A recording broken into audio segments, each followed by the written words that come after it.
Woo! Another edition, double header of the special Digging In playoff style. And we're going to talk about a star. Talk about as bright as you can get last night. What a current and future star-like career this guy has. Marty Necas. Oh, and he is a terrific young human being, and you're going to learn more about how special he is on and off the ice momentarily. And we're able to dig in with Marty Baby. Some of his teammates call him Junior. Some are calling him Nachie. We're going to be able to dig in with whatever you want to call him in a second after those two gorgeous passes last night on a Svechnikov and Hamilton goal. Hamilton's the game winner. Thanks to our presenting sponsor, Zim's Vodka. Zim's Vodka. You know, I really should be sipping on it during the entire show because it is as smooth as silk. Potato created vodka from, really, you could argue the greatest potato country on planet Earth. I mean, it probably even usurps Idaho when it comes to quality potatoes. Terry Olson, the founder and the owner of Zim's Vodka, here's a guy that is, through and through character, Notre Dame Hound like Rod Brindamore, Western Michigan Bronco. I know him well from being in the Detroit area. Very successful business guy that then recognized that his passion is vodka. And he did it the right way. He didn't do anything quickly. He made sure to become a true vodka aficionado by spending a lot of time in Poland, figuring out the entire supply chain of how you make it the smoothest on the planet. They have a couple of different levels. Their premier vodka is Zim's 59. The great one himself, if you look at the Zim's Vodka Twitter handle, liked it so much he signed it. Yes, 99 like Zim's Vodka so much he signed it. That's as good of an endorsement as you're ever going to get. Zim's with an I, vodka.com. Also available with regards to handles on Twitter, Rebel Zims. I will, when I post this, put together their handle on Instagram. Boy, are they great. Are they ever great. And if you don't like me when I dig in here with Marty Necas, maybe I'll have to sip on a Zim's 59 the next time I dig in, and maybe that'll make me more attractive in what I say and make the interview all in all better. Secondly, Allstate Fastener, one of the leading fastener distributors on planet Earth, located on every continent. It seems coming soon to Antarctica. They're not a manufacturer, just a distributor. So if you have fastener needs, fasteners, nuts, and bolts aren't sexy, but everybody uses them and uses a lot of them. They can do vendor-managed inventory, bring it right to your line. The Vintage Wine Company, oh, by the way, allstatefastener.com. Once again, allstatefastener.com. Moving on to the Vintage Wine Company. Well, we got a lot of spirits, and now the Nectar of the Gods in our sponsorship. Elite wholesale producer of the Nectar of the Gods, anything, white, red, champagne, Cabernet, Bordeaux, Chardonnay, Pinot Grigio, Sauvignon Blanc, anything, etc., etc. You go to VWCMIforMichigan.com if you are within pure Michigan, and they will deliver the goods. So without further ado, we're going to listen to my terrific brother, the great Tim Tracy, bring us to Marty Necas with the, I think, really catchy Digging In title song. And then after that, what a star he was last night. Marty Necas digs in. Lace 'em up, let's start the show. We're digging in with Trip. We're digging in with Trip.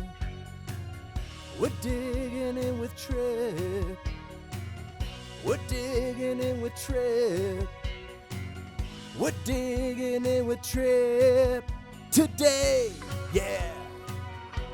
Oh, this is a treat.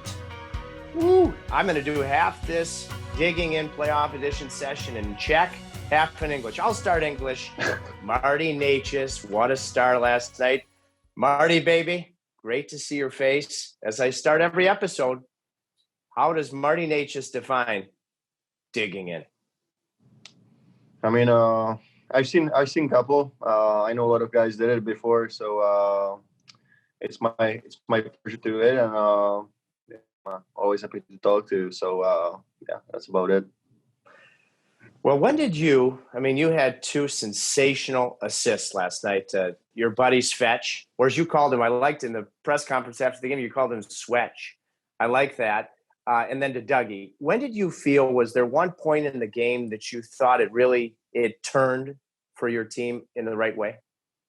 Yeah, I mean, for our line and for maybe for our whole team, when Switch hit McAvoy, it kind of, I don't know if it's get us going, but every shift after that we play better. I think, especially like I felt like that, like our line. So then we scored a goal too, so that was good. And we had a Turbo had a huge power play goal. That was big, and then I think when we play 5-on-5, we play pretty good. So we created some chances, and fortunately, we scored a couple of goals.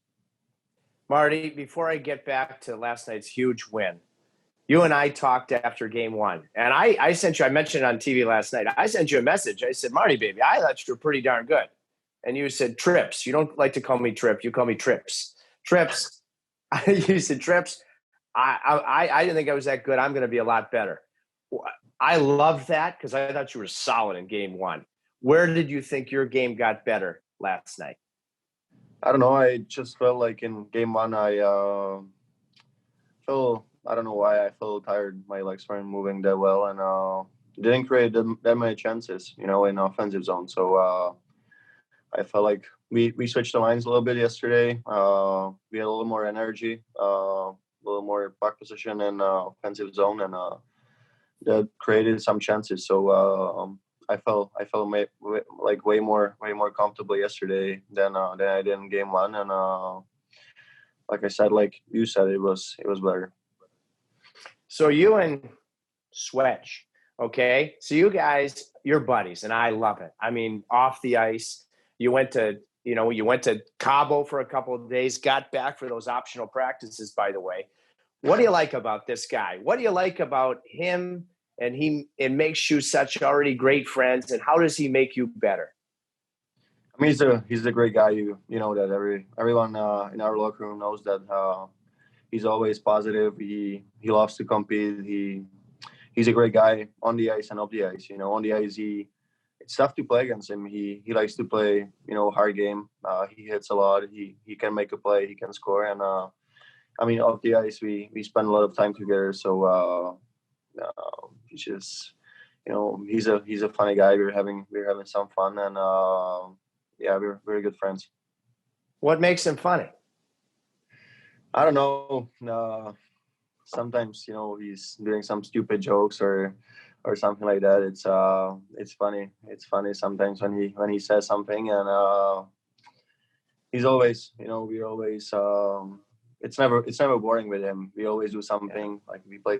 I don't know. We never just sit down. We play ping pong, or we go somewhere. I don't know, watch a movie or something. So yeah, it's fun. I love this. Now, on his goal, you get the puck from Trevor Van Riemsdyk, who I thought had a very nice game last night. You're right. At what point do you see Svech, to deliver that? I mean, terrific pass, Marty.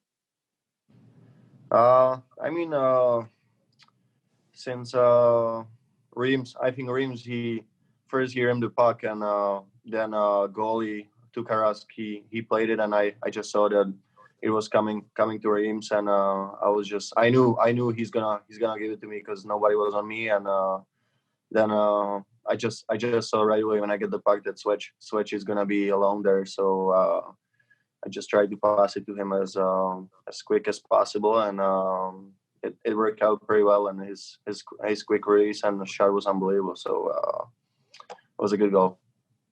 Yeah, it's classic because Marty, you spoke with Swetch some Czech with the Czech media in the press conference, and I actually, just so you know, I translated that back here into English. So that's what we're going to do it, half in Czech. But when you're on the ice, say you're playing on a line with Andrei like you were last night, when you communicate, do you communicate in English, I assume?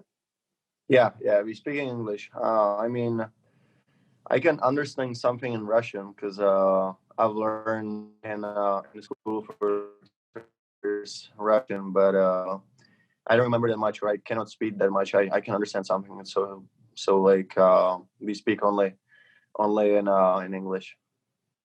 Oh, that's it. I didn't know you had a little bit of Russian tongue.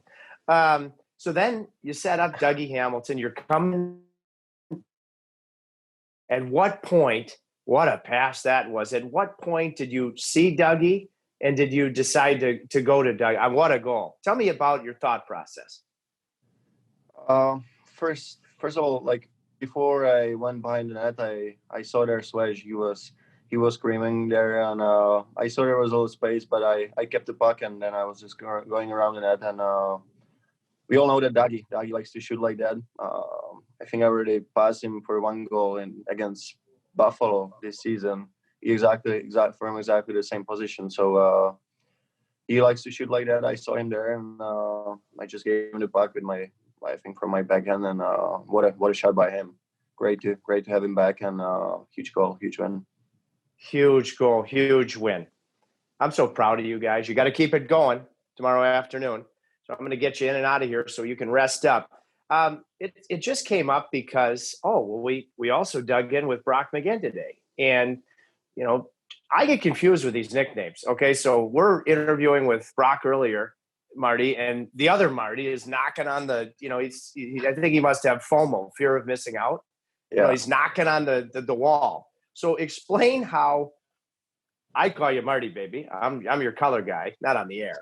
Why you are Junior. Explain that, how that all came about. I don't know, since I think already last season when I started with the Canes, I think, Marty came there, and everybody started calling him Marty, and guys before called me Marty as well, and we just figured out that, he's older, they're gonna call him Marty, and I'm gonna be like the junior Marty. But I mean, like, now guys call me more Necci than Junior. So I would say I like it a little better. I like it a little better than Junior. So they started calling me like that. But yeah, Marty is a Marty. I can go with Necci. I like Marty. Marty, baby, you and me. Okay, let's get into our man, Pietro Marazzic. Okay, because he'll Sure. we'll see. Okay, what a great person. So, we'll see each other sometimes at his house, his beautiful longtime girlfriend, Sarah. How has he been particularly special for you, a fellow Czech, in your young career? I mean, he's been huge so far in my career in NHL, because this season is my first season, obviously, in NHL. And I got to live with him and Sarah at the beginning of the season, which, helped me a lot. They feed me. I had a everyday meal there with them. I had some fun with them. We always did something. I wasn't at the hotel at the beginning, so that was huge. And I found an apartment during the season, and we still saw each other pretty much every day, like off the rink too. So he's a great guy. We spent a lot of time together, and actually now in Raleigh, before we got here, we lived together too. So I mean, he's a big part of my career in NHL so far. So hopefully we're gonna keep it going. He is a true, genuine friend, human being. I've been over at the house. I've seen you guys. Hey, professional beach volleyball players, Sarah. Who does the cooking? Is it all Sarah? Can Pietro do a damn thing in the kitchen? No. It's all Sarah. She cooks really well, and she does everything for Mraz. So I mean, like in the kitchen, Yeah. So that's great for him. She's a great cook, and now when we were there with Peter alone, it was kind of tough. We were pretty much ordering and picking up the food every day. We were just making only thing we could do was oatmeal in the morning. So it was kind of tough, but Sarah helps Peter a lot with cooking. I might have to start eating that oatmeal. I just told you before we started. I mean, I'm so proud of you guys right now. And I saw your head 150, no shirt on in the football field. So when we ran like a feature on our TV, so, and that's right after they scored that late goal in the second period, Boston. I said, I'll tell you what, if the Canes win this game, I promise I'm going to get as jacked as Rod Brindamore. Do you think I can do it? I don't know. It's gonna be a lot of work. I think it's maybe impossible, but well, I wish you good luck, and we will see if it's gonna happen. I'm gonna have to eat a lot of oatmeal. I can tell you that right now. Marty, we dug in with what a great Caniac and a great guy. He's getting ready for the U.S. Open tennis tournament right now. The great Johnny Isner. Have you actually, because you're a heck of a tennis player, have you played tennis with the great Is yet, or no? Yeah, we've played with him last season. Me, Willie, Turbo, and Tom Dundon was there. So we just like, it was a little exhibition. We played against him. He served at us, and he showed us. It was great to see him. It's unbelievable how good is he? How fast can he serve? How hard can he serve? And it's great to see it like in real life. So it was a great experience. He and I were just talking a couple of days ago because he's training for the U.S. Open and training really hard. He's digging in. Who's a huge Hurricanes fan? Ivan Lendl. Now, you're young. Do you remember? I mean, I'm old. Do you remember how great the great Czech tennis player Ivan Lendl was? Yeah. He was playing before you were born, but you do. Tell me about it. Is he Canes fan? Seriously, Isner just told me we send voice notes all the time because our fingers get tired. And he said, he goes, Tripper. He calls me T squared. T squared. He's a huge Canes fan. Ivan Lendl. Yeah. Going back to Hartford, that's where he became one. And I think he plays some pickup goal in hockey too. I mean, when I was just younger than you, he was a world-class tennis player. Who's your favorite tennis player of all time and currently? Well, it's got to be John Isner, I hope. Well, I didn't know about Ivan Lendl. He's a Canes fan, but yeah, of course I know who is he. I know he was a great tennis player, so I know the name. I probably wasn't even born when he used to play, or like I don't remember. So that's something I didn't know, but for sure I know the name and I remember. But my favorite tennis player, it's since I was kid, it always used to be Rafa Nadal. He always inspired me on a court. I love to watching him, and of course John Isner as well, because he's a Canes fan. I get to play with him a little bit. He's a great guy, and of course I'm rooting for him as well. Do you know, he told me when we dug in, I said, and you know me, I'm always cracking jokes. I said, what's, because they're in the same locker room together, before a match. I said, what's Rafa like? Are you ever carving him and saying, Rafa, that shirt's too tight. Those shorts are too tight. And he said, he said, Rafa's got the headphones on. You can't talk to him. But he said, Roger Federer, he said he will joke up to, right as they walk out onto the court. I thought as a tennis fan myself, that was pretty cool, the different preparation between those two greats. Yeah. I really know. I really know about that. I think I asked John how is Rafa like in personal life, like, how is he as a guy? So he said he's a really nice guy, but I didn't know about that. He seems always so calm on the court, and he always shows emotions when he's playing good. So I always like that, and I even like his clothing, to be honest. I always buy his stuff too. When I'm playing tennis, I always wear his stuff. So yeah, that's what I do. Okay, well, I got to ask this question, and you better have the right answer. Okay. When Pietro Marazzic was on, I asked a simple question. Who's got better style, me or Pasternak? What's the answer? Well, you tell me. Who are you playing against right now? Well, I'm playing against them. Of course it's you. Of course it's you. Yeah. Now it's you. Oh, I love it. Yeah, to look like Rod, I'll start to go with some of this spandex, tight-fitting clothing. The other thing, that John Isner talked about, he said that the toughest opponent, and we talked about, is Novak Djokovic, especially when he played him. I think in Shanghai it was really cold. John Isner really loves to play in the heat. What's your favorite tennis surface? And would you rather play in the cold or the heat like is? You mean like a surface, like if it's hard, or Yeah, grass, clay. I love to play on clay. I almost like 95% of the time I play on a clay. So that's what we usually do in Czech.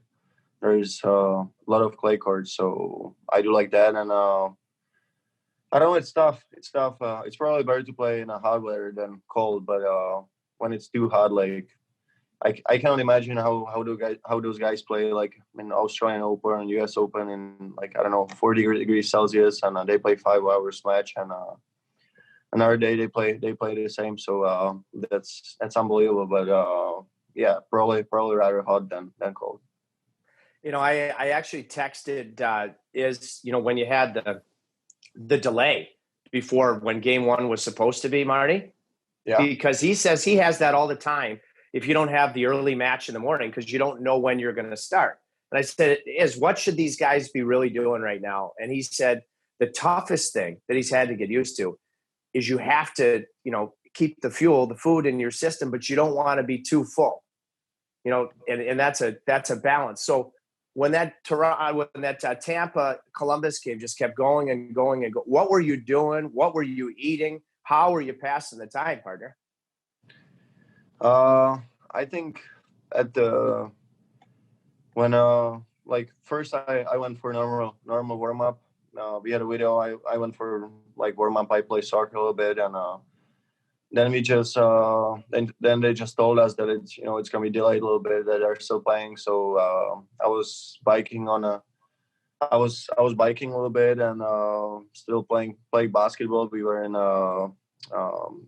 basketball court, so we played a little basketball, and then soccer, and we're just rolling out, stretching, watching TV when it's gonna be done. So we were just waiting for that, but it never happened. So then we just went to the locker room, took a shower, and went for dinner, and go to sleep. All right, Marty, you just led me right into this. Brock was on a couple hours ago, and he talked about basketball, and he said there were a couple guys out on that court that struggled. You, I'm one of them. And Nino. So it's true? Yeah. He said Nino? Nino. He said Nino. No, I don't think that Nino's bad. Nino's been pretty good, I think. So it's definitely me. I don't really play basketball that much.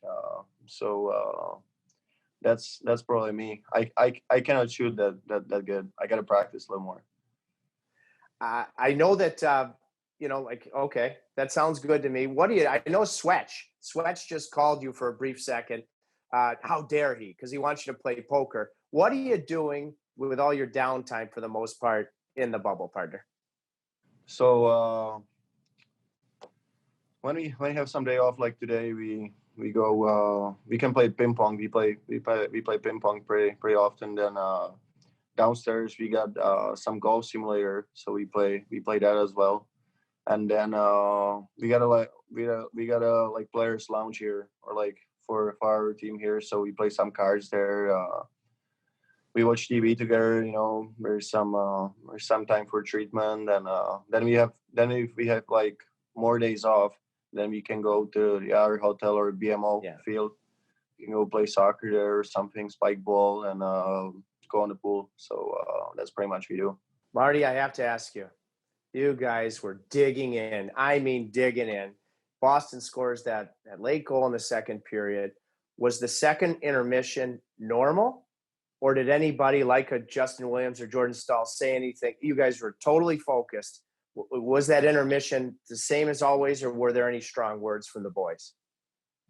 I think we were just saying, to keep playing the same game. I think we were pretty good in the second period. The start wasn't great. Krejci had a breakaway right on the first shift, but other than that, I think we played pretty good that period. We won that period, right? It was 2-1 that period, so we tied the game, and we just wanted to go to the third period, win the period, and win the game. So that's all we said in the locker room.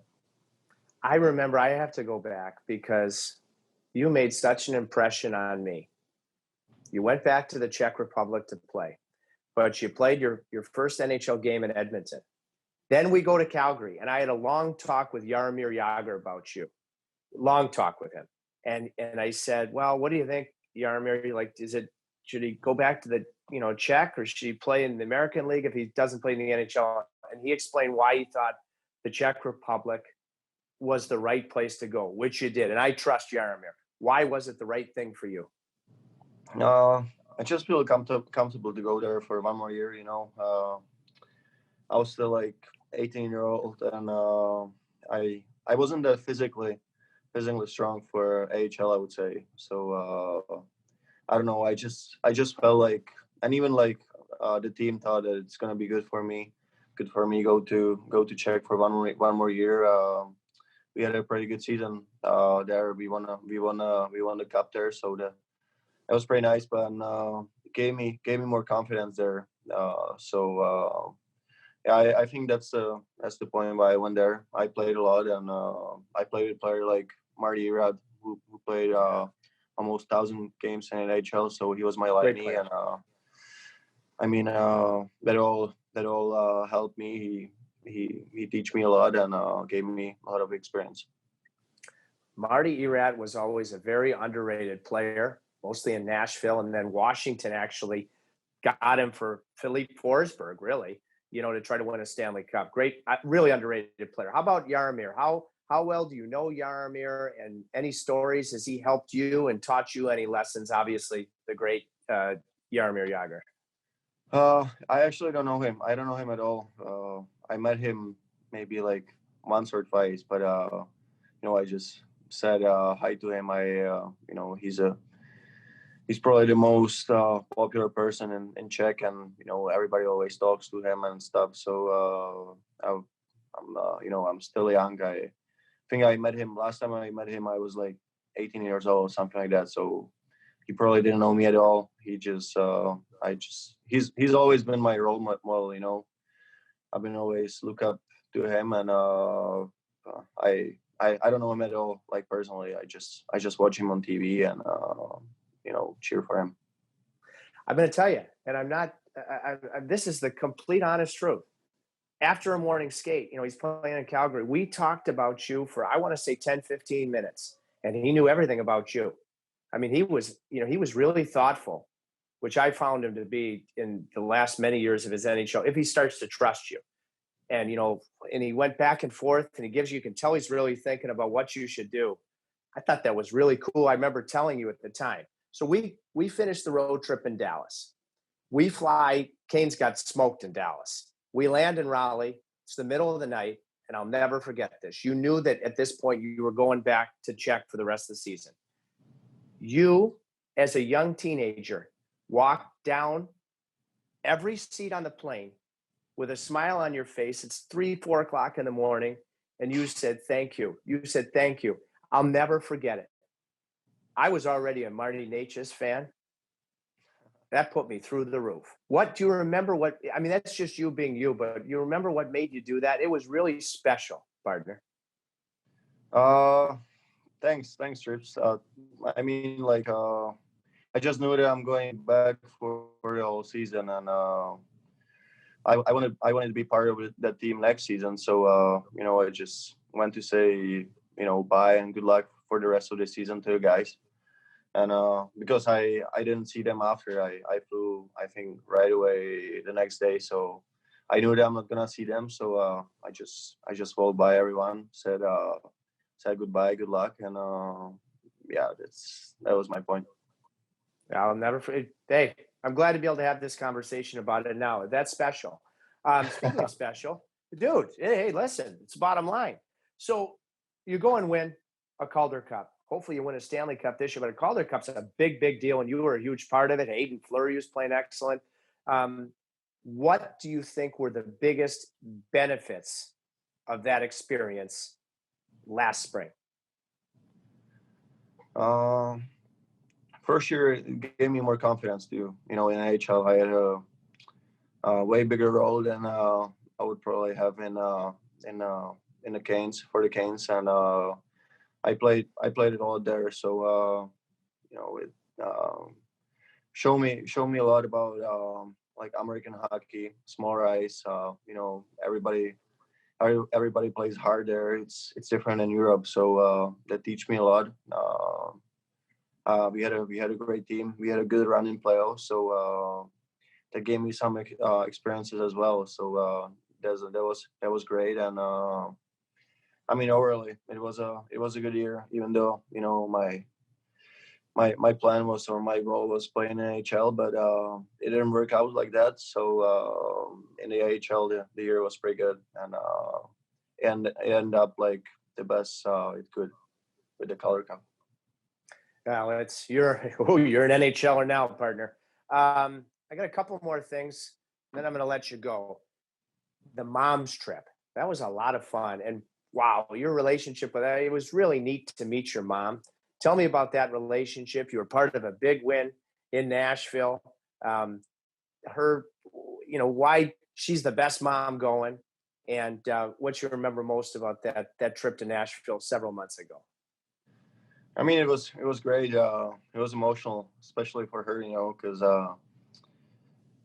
her and my dad, they supported me like through all my career, like all my life. So we never really had that much money when I was younger, and through my career, but they always put everything they could into my hockey, and everything around it. So they traveled with me everywhere. It was like unbelievable. I gotta say, they did like whatever I wanted when we talk about hockey. So my dad was a coach. My mom loved hockey since she was young, because her brother played, her family played hockey. So it was great. She was so excited to go there. It was a lot of fun. She had actually, Peter's mom didn't come. It was Sarah's mom. So she spoke English and Czech too. So she translated her everything, because she doesn't speak English. So she really enjoyed it, and I was really happy for her. Yeah, it was really neat to see the two of you. Speaking of, your English is so good. When did you start taking English, and when would you say you were first really comfortable with it?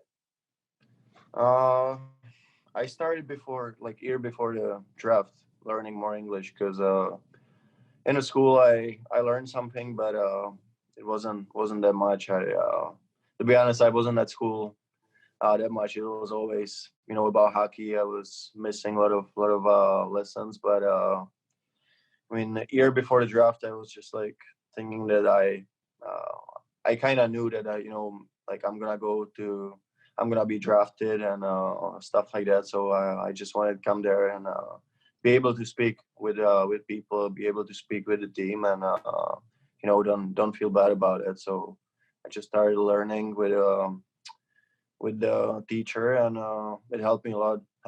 And then here in the US, it just comes by. You've done a great job with it.